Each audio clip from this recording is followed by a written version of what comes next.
Something that's, kind of bitchy. Bitchy? Pretty bitchy. Bitchy? I know. Great, keep that bitchy energy. Well, first of all, you're a little bitchy. That's next level bitchy. All right, everybody. So welcome back to Bitchy History. I am here with Lindsay Denninger, who has written a book on Gossip Girl, and we're going to be talking about a little bit about that today. I have to admit, Gossip Girl came out during a period of time where I was still in my I'm not like other girls phase, so I didn't really, I was like, I'm not going to watch a girly show. I'm not going to do that. So I never really got around to watching it very much. But I have seen a lot about it. There's a lot of clips on TikTok now. So I've kind of gotten some context for it now. So if you want to introduce yourself and talk a little bit about the book. Yeah, hi, I'm Lindsay Denninger. I wrote a book about Gossip Girl because it's the show that, I don't know, is the most formative and sort of prescient into the world we are in now in terms of social media. Also, I really like the show, and I watched it from beginning to, unfortunately, end. And I don't mean that as I was sad it ended. It needed to end at that point.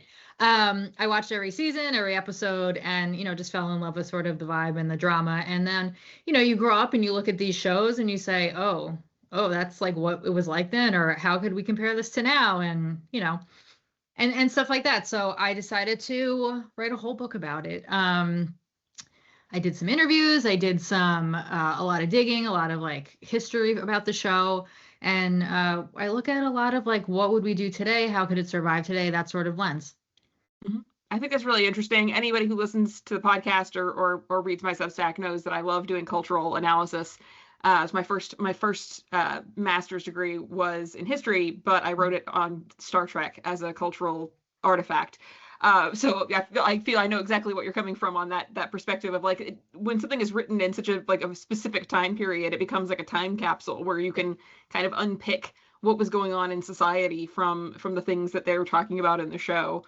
Yeah. I think Gossip Girl does seem like it's a really interesting look at, especially kind of that early post-feminism in a lot of ways, because it's coming out in 2007. It would kind of reach this period in America, especially where it was, we don't need feminism anymore. Third wave's kind of petering out, and so it is this post-feminism era.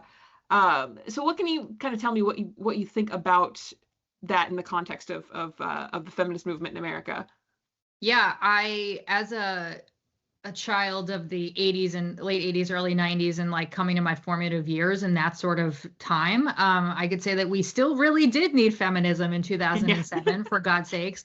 This is too just a couple years off of, Katherine Heigl getting raked over the coals for complaining about Knocked Up, and Jessica Simpson being fat because she wore high-waisted jeans, and Britney Spears, 2007 was when she shaved her head and, attacked a car with an umbrella because the paparazzi wouldn't leave her alone. And, we have the context of that situation then, but we were watching these women be absolutely set up to fail in so many ways. So the fact that, and even if you look at Serena on the show, she could wear these little Hervé Leger bandage dresses, and she had money and she was young and free and whatever, and then she was still called a tramp and a slut the entire show. When I talk a little bit about it in the book, that the lore of her being a socialite happened because she was photographed in a white t-shirt on a boat, a wet t-shirt contest a few years before in the south of France, and she would have been 14 when those photos were taken. Wow. So I'm now, and those sort of details slipped or didn't land when I was watching the show the first time. But that you're right in saying that was this sort of area of we don't need feminism anymore, but really it was a period in time in which women were they're you're equal, you're just supposed to sit there and take it now. When really there was a different conversation that we should have been having. Yeah, is it that era where we start to see the boss babe kind of thing? Everybody is, you can do anything if you just put your mind to it without even addressing any of the systemic problems that were still there. It's just, I think many of us were guilty of being yes, this is the best, this is great, everything's going great, and then later on looking back and being oh no, this was really bad. So one of the things I think is really interesting about Gossip Girl, from what I was reading in your book, is how it kind of previewed the idea of internet subcultures and internet culture, because it's always weird to me when I talk to people who are younger than me. Like I'm in university again, getting another master's, and so many of the students are much younger than I am. And they just do not understand how different internet culture is now than it was when I was growing up. Like I didn't have a Facebook until I was like 17 years old. I didn't have a MySpace page. I didn't text. Like none of this stuff was a thing when I was growing up in the early 2000s. So Gossip Girl really, it was prescient in a lot of ways about that kind of culture. What do you think that it, predicted or got right about what the culture's like these days? I have a post coming out on Monday on my own Substack preview. I'll restack that for everybody. But it sets up this sort of like panopticon that we have now of like Big Brother's always watching, those kinds of things. But it really like set up in a way, not that the characters on Gossip Girl didn't live their lives or like they existed or whatever, but they always knew that they were being watched, and sometimes they modified their behavior accordingly. Like I was just reading another article about how Gen Z like won't dance or go to clubs or whatever. I mean, I'm 38, so I'm solidly a millennial. Yes. And like, they don't go out because they're so afraid of being perceived and being put on the internet and being made fun of. When we were using the internet, and I say we as like we're the same age, like, I don't know, we were just like looking on E-Bombs World at funny videos. And like, I wasn't like, it was like just, it wasn't like this, we were in chat rooms and like maybe talking to strangers, and it wasn't nearly as like nefarious. At least we didn't think it was nearly as nefarious. Yeah. I remember some conversations I had on AOL. We are about the same age. I'm 35. So I definitely remember some conversations that in retrospect were definitely not okay, that it should not have been happening when I was like 14 or 15. But definitely. Little sus. I think too, the thing about Gossip Girl that's interesting is that those characters being like our approximate age, they do things online and then they also operate in the real world. So they have that sort of duality of like, this exists in real time and real space, and they go and have physical conversations and stuff also because the show would not be interesting if it was only online, like it's just them texting. But we had very much the same way. It was like the family computer, the family this, like it was one isolated place that you would go on the internet and then leave and go hang out with your friends or go do other things. Mm-hmm. That's partly why I think that the reboot didn't work, because of like how people use technology differently now. But I think that was one of the things that like from then it was like the internet was just a place and it wasn't always on. So like we were able to visit and then we left. And right now, like it's all consuming, all knowing, all everything all the time. And I am not surprised now seeing all the talk about, especially this new year, about that brick thing that like shuts your phone off and like going back to more analog spaces, because like Gossip Girl was the first show that said they're watching and they're always watching in not like a government spy kind of way, and in just a regular everyday kind of way. Right. You're just being observed all the time. And it's, I remember back during the pandemic, there was somebody I followed on TikTok who made a post about like when it was getting back to sweater weather. And she's like, oh, it's time for big sweater weather, which is great because I don't want to be perceived. Yeah. And I was like, it's exactly how I feel in public all the time, where it's just like, who might be taking photos or who might be recording. And I'm living in the UK right now, and bless them, they have many positives, but the CCTV culture is quite aggressive here. And so it's not just like the public watching, but it is like just generally like anybody could be, at any point, something I do out in public could be perceived. And that's not fun. I do like the idea of going back to more analog. I know people are talking about like having like an analog bag. It's where they keep their, their hobbies. And I'm like, I've had that for ages. It's just my crochet bag. I was going to say, it's called my crafting room or my crafting bag. Like, I'm always carrying it around. My professors, thank God, they have realized that my ADHD is the type that if I'm doing something with my hands, I'm actually listening. So I have actually made entire sweaters throughout the semester. It's hilarious. I'll show up at the end of the semester wearing it, and they're like, "Oh my God, is that what you were working on this whole time?" But I spend a lot more time with my phone on Do Not Disturb, Yeah. or like on focus mode or things like that. The only people like my sister, my parents, Mhm. you know, a couple of apps that are important, like email or something like that, are Yeah. come through, but everything else gets shunted out because I Yeah. don't want to be constantly, you know, inundated No. with all of that. No, not at And all. so yeah, thank God I'm not a socialite. Nobody's tracking me down to take pictures of me, but that would be horrible. But it is Yeah. essentially what's happening to a lot of us these days. Yeah.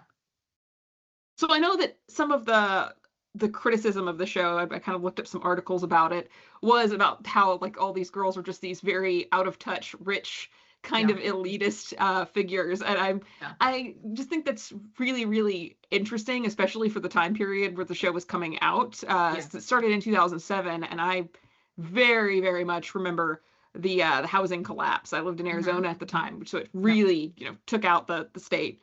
Yeah. I wonder how much the show was affected by that, and how much people's reaction to the show were affected by that. I don't know if you have any thoughts on that. Yeah, I mean, the show premiered in 2007. The writer's strike kind of took out its legs for a little bit, or like they weren't able to produce new episodes. And then that's when people started watching and rerun. And then you hit 2008, like you said, with the housing crisis. And then that was Occupy Wall Street. That was people downtown in Zuccotti Park here in New York. And, you know, living in tents, protesting the people who had gotten us to that point. Might be getting us there again. We'll see. Who's to say? We learned nothing. Yeah, exactly. Okay. I think that it did affect the show. Amanda Lasher, one of the writers and producers, I spoke to her for a little bit, and she said that they were cognizant of that, like because it became like glamorizing the rich and going to Butter on Tuesday nights, and then sort of like this, not quite Eat the Rich. I think Eat the Rich is more 2015, 2020-ish kind of thing.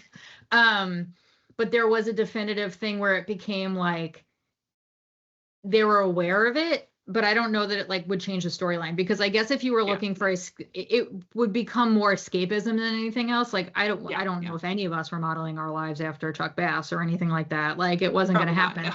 No.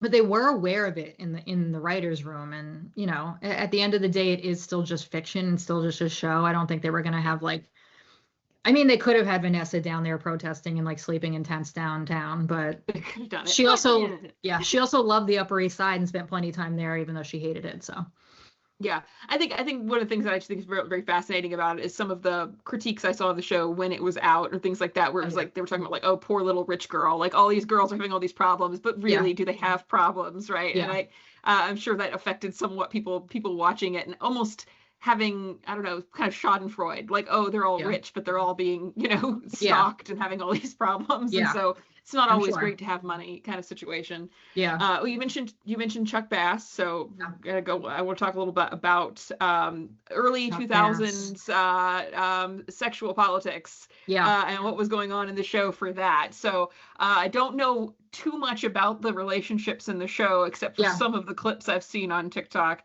And there's some choices being made there with those characters. There were a lot of choices made, for sure. What do you think it really the show really says about kind of the sexual politics of the era? I mean, Chuck tries to assault Jenny Humphrey in like minute 35 of the show. Like in the pilot episode, he tries to attack her. Actually, he tries to attack Serena too, like before that, because he like got a grilled cheese sandwich made for her at his hotel. Like, oh, okay, like now you have to sleep with me. So he's an indiscriminate douchebag. He just goes after everybody. Exactly. Anything that moves. I mean, like he's sleeping with his father's employees, which we know is like not a balanced relationship, even if it's like verbally consensual. It's not, because he can have them fired. So in that way, it's like very much like men can, and it was in the time, like men can do what they want. They can sleep with who they like, even like, you know, is she too young? Not really. Like, remember the countdown that they had for the Olsen twins before they turned 18? Like that was very much in that time of like men. And I mean, I don't know what's changed, but men can still do what they want and sleep around, and assaults aside, like even consensual sex, men can sleep around and, you know, do horrible things to women and whatever, but as long as they say like I love you or something, then like it makes it all better. Whereas like Serena was slut shamed the entire show, even though she really only had like 2 boyfriends, three serious boyfriends, we'll say. There were like flavors of the week here and there, but which is not different than like watching Knocked Up or watching any of the other media that we consume that like, you know, boys. Women date. They don't just, this is not a situation like, you know, in our grandparents' day where it's like you meet the love of your life in high school and you get married and then you stay together your whole life, but that's really just because you couldn't get divorced. But you know, those kind of things. And so I know you talk a bit in the book about the romanticization of his character.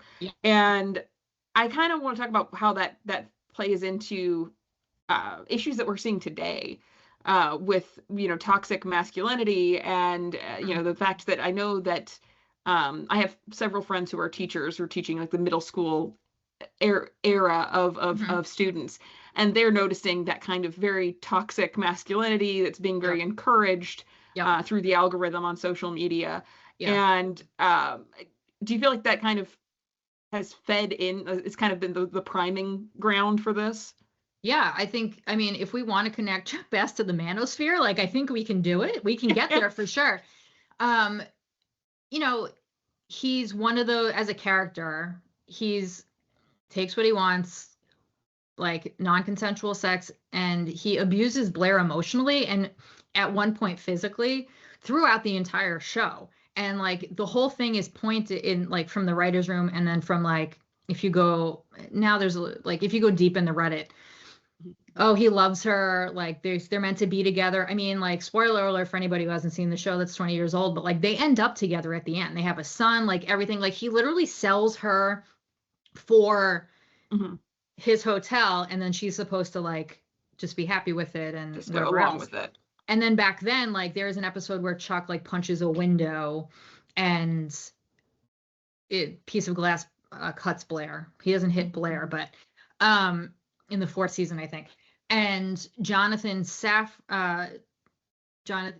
the EPs of the show were like, well, Blair knows that like Chuck would never hurt her, so it's okay that he had such an emotional reaction to like him. I don't even like at that point I think it was like losing his hotel or whatever. Like it's he's having a bad day, so it's justified. Exactly. So he was allowed to take it out on her even in physical sense. So like the producers and writers of the show were like encouraging that and being like, well, Blair said it was okay that like he had an emotion and couldn't handle himself, so like Leighton Meester was like okay with that, and you're like okay. And then like, you know, you see him, he can't process his emotions. He's just like big man, big money, big this, which you see now like in different ways with men like Andrew Tate. And that's literally the only one in the manosphere I can really name because I see their faces and I go blank because they literally don't matter.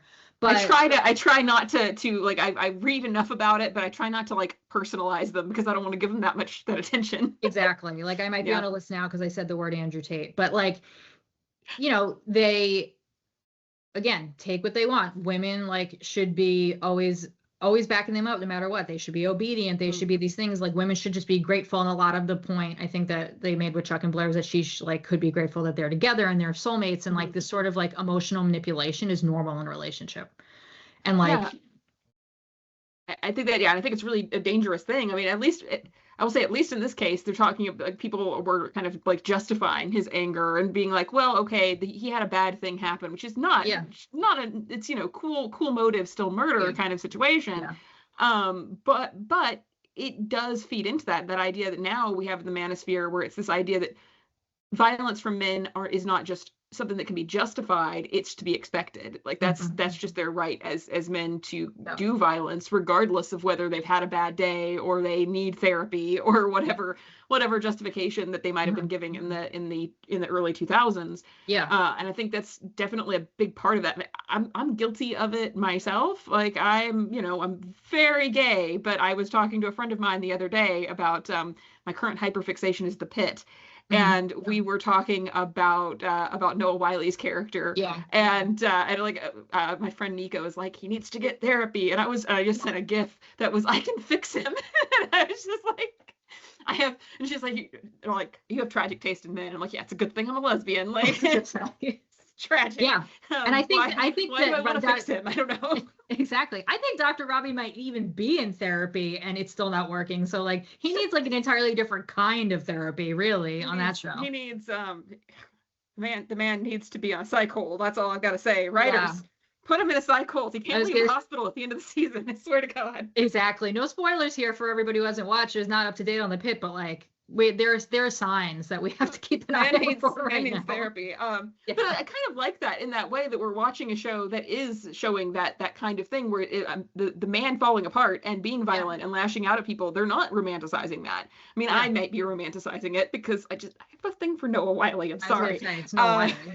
It's fine. But I've been watching a lot of ER lately for my PhD research, so it's been an issue.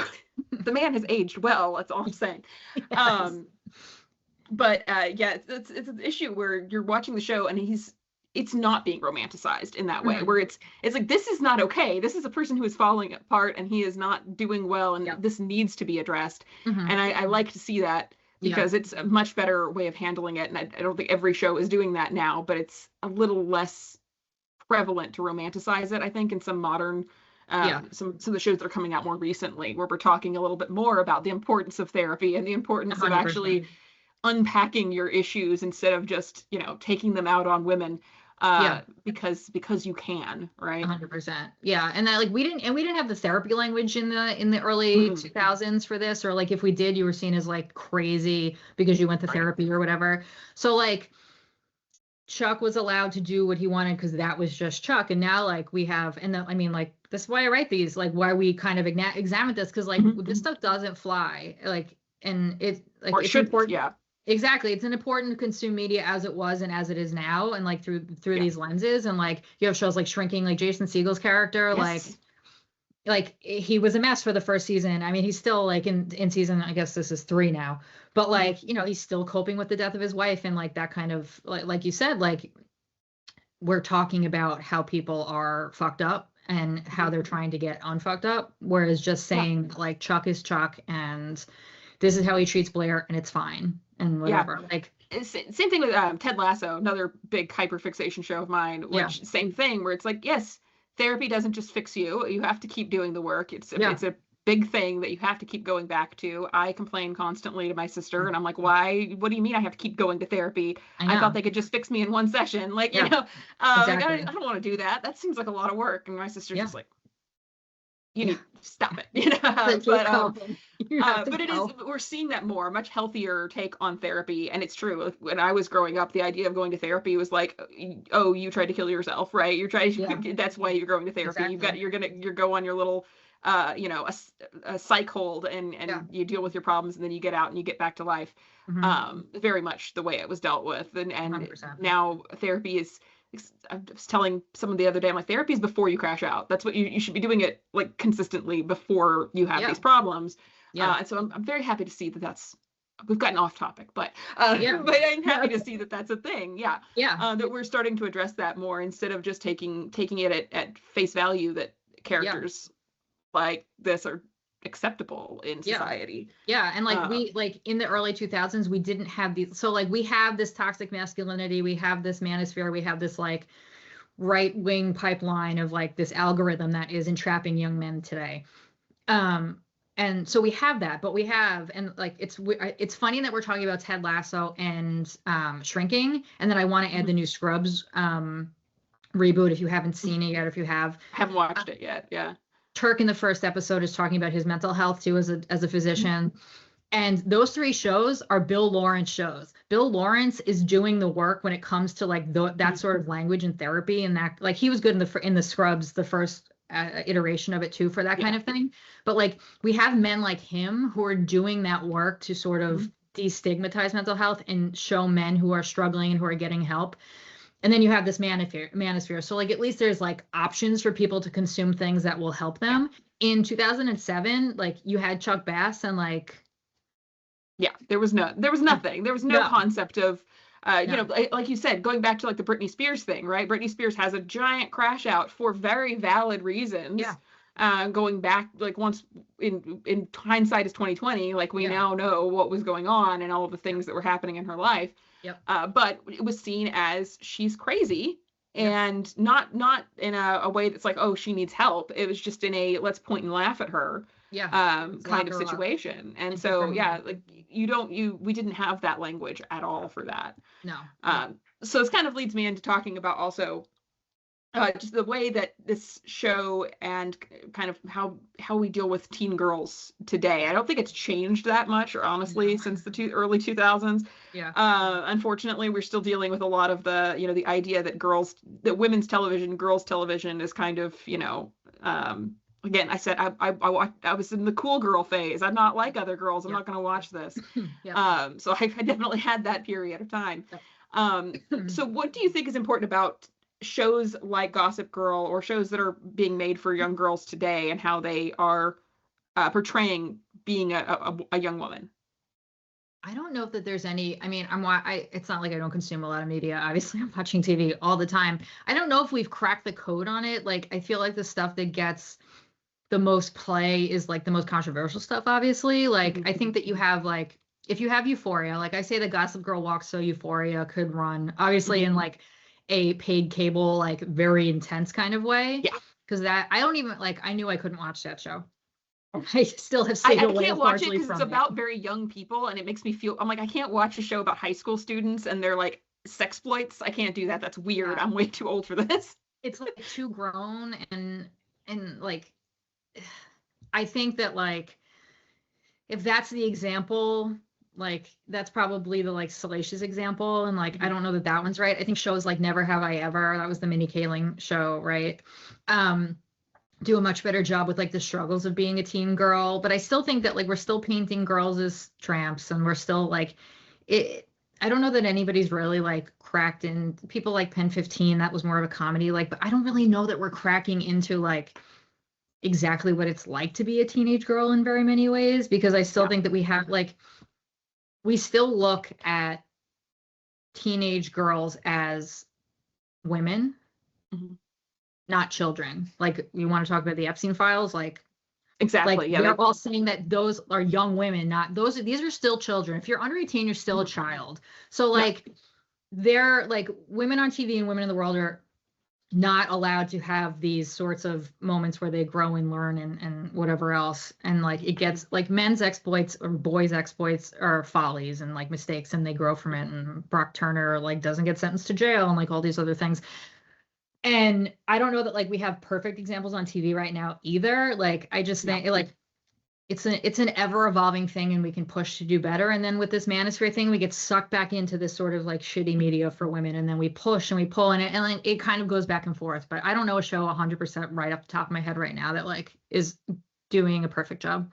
Yeah, and I can't honestly think of it either, which I think is really interesting, because we've been mentioning like shows that are doing the work for men. Yeah. And like showing healthy masculinity, and showing that there are, you know, that getting help isn't a problem, and all of those things. Yeah. Which is great. I'm not discounting any of those. They're fantastic shows, and I think they're useful for everybody, because it's, you know, a good lesson on therapy and doing the work. Yeah. But I do think it's really interesting that we're still seeing the same cyclical way of looking at girlhood, that hasn't really changed. This idea that girls are somehow, you know, they're women, they're responsible for their actions, and they need, you know, that they don't get the grace of being able to make mistakes or grow as people. And I think there's something in that. I'm not sure what it is yet, but maybe one day I'll write a paper on it. Yeah. Because I think that's really interesting that we haven't really changed that way, in the way that we depict young women on TV, or even grown women in a lot of ways. So and men won't consume female media, or like female-centered media. So that's why it's the same thing as like if you're a person of color and you're watching white shows, because there weren't certain shows for people. So you just have to find like what you see on TV and find it in yourself. And like, that's what women do with most media, because most media is male-centered. They're male leads, they're male this. Like, I've never lost a person like Jason Segel's character in Shrinking, but like, I see pieces of myself in that, and here and there. And like, we are just used to finding the scraps to make up a whole relatability issue. But men don't watch female media. So like, it's not going to happen in the way until we can get them to see women as people, which, you know, Yeah. I know is a big deal, but Exactly. Women are people. Surprise, shock. Yeah. Yeah.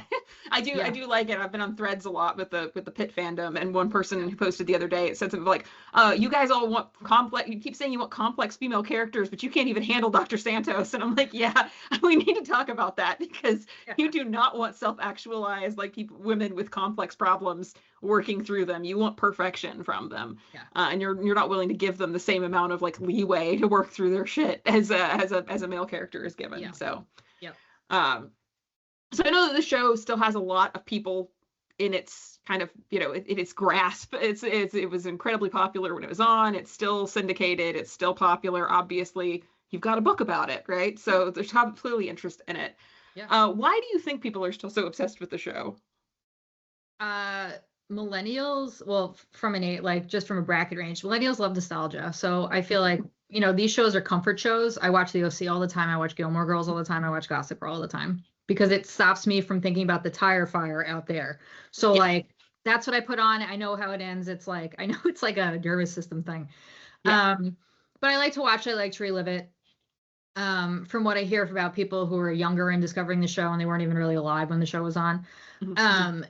It's fun, it's sexy, the clothes, it's like there's some sort of like yearning for like a simpler time in that like wasn't really simple, as we were talking about, like the entire bottom crashed out of the economy in that moment. Right. But it seems simple and it seems fun and like soapy and carefree. I mean, everybody's good to look at. Like, they're all pretty, they're all, you know. Exactly, like obvious diversity issues in terms of sexuality and race, but like that's also par for the course for most shows at that time, which is an entirely different conversation. But we could write an entire second book on that. I was gonna say, like, but you know, sexy, fun, cute people, clothes, drama, and everybody loves a soap. Like the sort of feelings that you have from a teen show are eternal. Like, I still feel out of place and awkward sometimes in my adult life, and I don't know who I'm gonna sit with at lunch and whatever. So like, those sorts of feelings that everybody have never go away. These people are just like much better looking and having them, and they're more fun to watch. Yeah, and it is kind of nice to watch them struggling. And you're like, well, it's fine if I'm struggling, because if even Blake Lively can't, you know, get her shit together, then I guess, you know, it's fine if I can't, right? Yeah. Like they're fabulously wealthy and popular and everything, and they're still having problems. So it's fine if I'm still haven't figured things out when I'm 35, you know. Exactly.